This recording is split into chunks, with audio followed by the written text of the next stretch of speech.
There are no strings on me. Kalian ingat sama dialog di Avengers Age of Ultron? Sebenarnya sih itu ngambil homage dari Pinocchio. Dan dialog itu yang langsung gue inget waktu gue pertama kali nonton film Megan. Buat lo yang udah nonton film Megan, lo pasti ngerti deh sama referensi yang gue sebut tadi. Balik lagi bareng gue Rendra dan gue bakal nge-breakdown film Megan tahun 2022.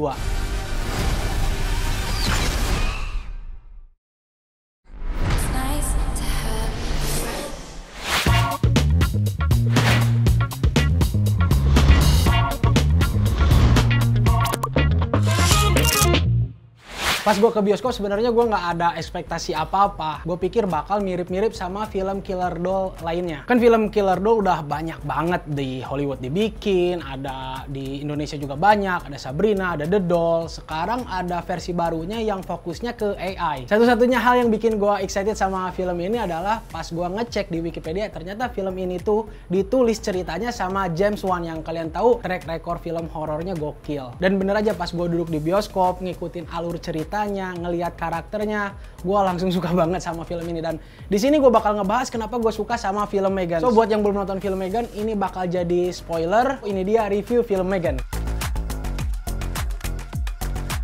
Sebenarnya sih dari segi sinopsis sederhana banget, nyeritain tentang Gemma, seorang ahli robot yang kerja di pabrik produsen mainan. Satu titik di dalam cerita, Gemma harus jadi wali buat keponakannya sendiri, Cady, yang baru aja kehilangan kedua orang tuanya. Di awal-awal film si Gemma ini kelihatan kayak kurang ahli buat jadi orang tua asuhnya Cady. Dan di sini Gemma jadi harus nyelesain dua masalah sekaligus, soal kerjaannya dan juga soal keponakannya. Si Gemma ini jadi punya ide buat ngejadiin keponakannya sendiri sebagai bahan uji coba, sebagai pasangan buat AI ciptaan biar bisa berkembang. Ya bonusnya keponakannya jadi nggak kesepian kan. Itu rencana awalnya, tapi di luar dugaan Megan ini malah berkembang pesat jauh di luar perkiraan dia. Nah kan tadi di awal gue ngasih referensi dari Ultron. Dari sudut pandang Gemma, perkembangan si Megan ini mirip banget sama Ultron karena sama-sama pakai tipe cerita turn against their masters. Jadi intinya film ini tuh nyeritain tentang suatu ciptaan yang balik ngelawan penciptanya sendiri. Bahkan ada momen yang gue suka banget di mana si Megan ini bisa ngalahin AI pendahulunya. Jadi ada AI lain yang juga ciptaan si Gemma, yaitu Elsie, yang sebenarnya fungsi awalnya itu kayak AI interaktif kayak Google Home gitu buat ngebantu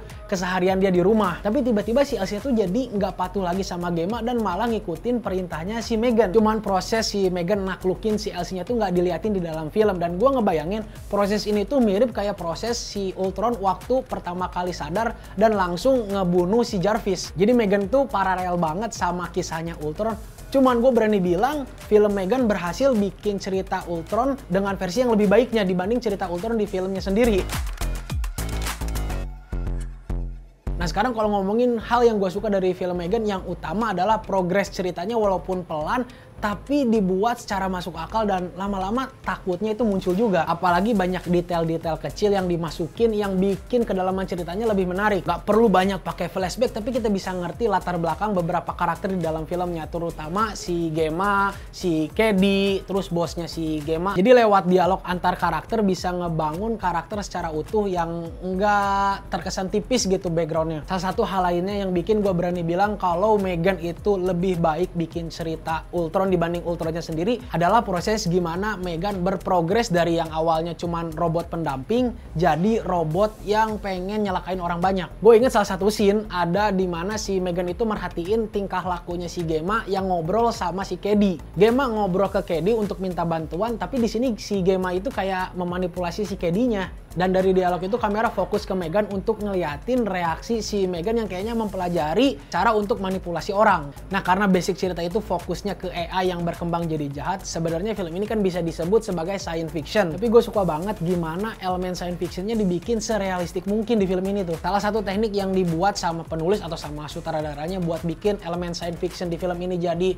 lebih believable dengan ngasih referensi-referensi dari hal-hal yang ada di dunia nyata. Kayak karakternya Ronny Chieng yang di film ini tuh jadi CEO perusahaan mainan yang tempat kerjanya Gemma. Di film ini dia nyebut dua brand terkenal dunia. Ada Hasbro yang dia anggap sebagai kompetitor dan juga ada Tesla yang dia jadiin sebagai benchmark buat ngeproduksi mainan. Nah, hal-hal yang kayak gini tuh bikin cerita science fictionnya lebih relevan karena kita sebagai penonton familiar sama brand-brand yang disebut sama karakter di dalam film. Teknik kayak gini tuh sering banget dipakai sama film-film MCU, dimana sekarang film MCU kan udah kerasa banget, fantasinya udah jauh banget, science fictionnya udah maju banget, magicnya udah di luar nalar. Tapi di dalam cerita dengan masukin elemen-elemen yang ada di dunia nyata kayak si Ant-Man yang kerja di Baskin and Robin, itu bikin kita ngerasa cerita yang ada di dalam film lebih mungkin untuk terjadi di dunia nyata dan bikin penonton jadi lebih mudah untuk masuk ke dalam cerita. Hal lain yang bikin gua salut sama film Megan adalah komedinya, cuy. Applause buat James Wan, penulis cerita, sama Gerard Johnstone yang jadi sutradaranya. Mereka berhasil ngimbangin horor sama komedi. Komedi fisiknya masuk dan banyak momen-momen satir yang nyindir berbagai hal di film ini tuh. Nyindir soal pengasuhan anak, nyindir soal penggunaan gadget,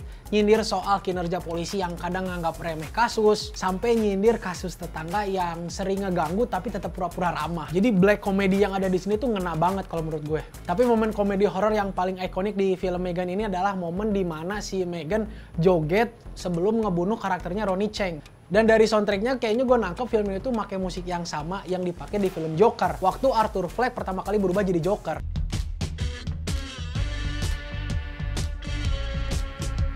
Kayaknya adegan jogetnya si Megan ini bakal jadi meme yang memorable kayak si Bully Maguire di Spider-Man 3. Terlepas dari semua hal positif yang gue bilang tadi di film Megan ini, film ini tuh nggak bisa dibilang sempurna juga. Di sini gue nangkep beberapa kekurangan dari film ini yang sebenarnya minor dan nggak terlalu ngeganggu alur cerita. Mungkin yang pertama soal power si Megan itu sendiri. Di awal-awal adegan gue ngeliat si Megan tuh kayak cukup ringan buat dibawa sama anak kecil gitu kan. Tapi pas si Megan masuk ke instant kill mode yang pengen nyelakain orang, dia tiba-tiba kuat. Activate instant kill. I got this.